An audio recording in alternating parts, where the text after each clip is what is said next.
HSC ২৭ batch তোমাদের অনেকেরই কিন্তু ফার্স্ট ইয়ার ফাইনাল শেষ হয়ে গিয়েছে। এখন তোমরা যদি মনে করো যে তোমাদের কাছে এখনও অনেকটা সময় আছে, ঠিক আছে, তোমরা হেলাফেলায় দিনগুলো পার করবে, আসলে কিন্তু সেটা না। হাতে তোমাদের বেশি সময় নেই।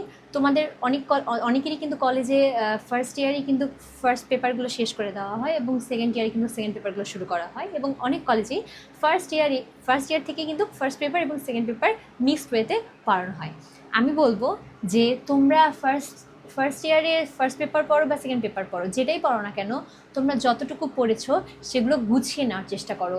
তোমরা যে কয়টা অধ্যায় পড়েছো কিনা তোমরা দেখার চেষ্টা করো যে তোমরা কোন অধ্যায়গুলো সবচেয়ে বেশি পারছো এবং কোন অধ্যায়গুলো একদমই তোমাদের হচ্ছে না এবং তোমরা বারবার চেষ্টা করো পারছো না।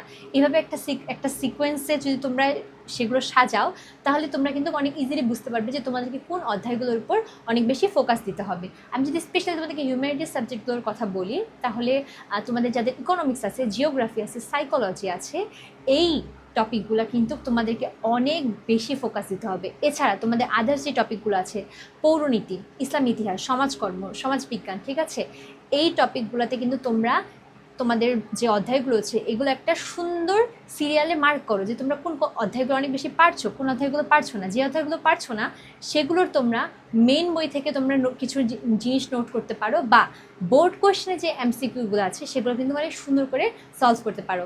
এছাড়া তোমাদের দেখবা যে কোনো গাইড বলো বা টেক্সট পেপার বলো, যেটাই বলো কেন, সেখানে কিন্তু অধ্যায় শেষে কিছু সৃজনশীল দেওয়া আছে। প্রত্যেকটা সৃজনশীলের ক খ গ ঘ অনুযায়ী তোমরা যে কোয়েশ্চেনগুলো আছে সেগুলো কিন্তু সিরিয়াল অনুযায়ী সবগুলোর ক এর অ্যান্সারগুলো খাতায় লিখে ফেলতে পারো। অনুধাবনগুলো কিন্তু বই থেকে খুঁজে খুঁজে ট্রাই করতে পারো লেখার। গ ঘয়ে কিন্তু অনেক ক্ষেত্রে তোমরা কম্প্যারিজন দেখতে পারবা, ম্যাথ দেখতে পারবা, ঠিক আছে, এক্সপ্লেইন কোয়েশ্চেনে কিন্তু গ ঘতে দেওয়া থাকে।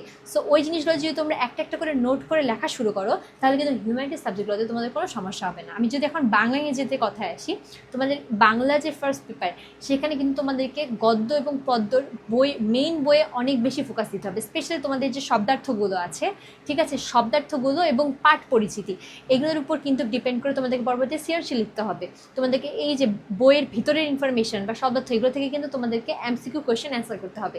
সো তোমরা যদি বইয়ের ভিতরগুলো এখনও ভালো করে না পড়ো, শুধু তোমরা জাস্ট গাইড পড়ে যাচ্ছ বা জাস্ট কোয়েশ্চেন সলভ করলে কিন্তু হবে না। তোমাদেরকে মেইন বই, এটা হতে পারে হিউম্যানিটিসের সাবজেক্ট বা হতে পারে তোমাদের বাংলা ইংরেজি, তোমাদেরকে কিন্তু অনেক বেশি মেইন বই পড়তে হবে, ঠিক আছে। মেইন বই না পড়লে কিন্তু পরবর্তীতে তোমরা অ্যাডমিশনেও কিন্তু ভালো করতে পারবা না।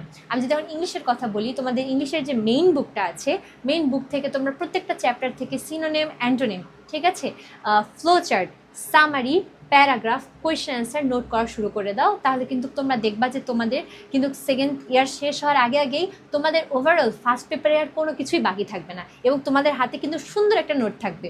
এছাড়া আমাদের যে একাডেমিক কোর্সগুলো আছে, তোমরা যদি এগুলোতে এনরোল করে নাও, তাহলে কিন্তু দেখবা যে তোমাদের প্রত্যেকটা সাবজেক্টের জন্য কিন্তু আলাদা আলাদা টপিক ভিত্তিক তোমরা ইন্ডিভিজুয়াল ক্লাস পেয়ে যাবে, ঠিক আছে। এখানে তোমাদেরকে এমসিকিউ শিট দেওয়া হবে এবং বিভিন্ন মার্ক করা পিডিএফ দেওয়া হবে। এছাড়া আমাদের আলাদা হোয়াটসঅ্যাপ গ্রুপ আছে, যেখানে তোমরা টিচারদের সাথে কিন্তু তোমাদের সমস্যাগুলো নিয়ে কথা বলতে পারবা, যেখানে টিচাররা তোমাদেরকে বিভিন্ন সলিউশন দিবে। সো সময় নষ্ট না করে তোমাদের সময়গুলোকে কাজে লাগাও, ভালো করে মন দিয়ে পড়ো, ইনশাল্লাহ পরবর্তীতে রেজাল্ট অনেক ভালো হবে।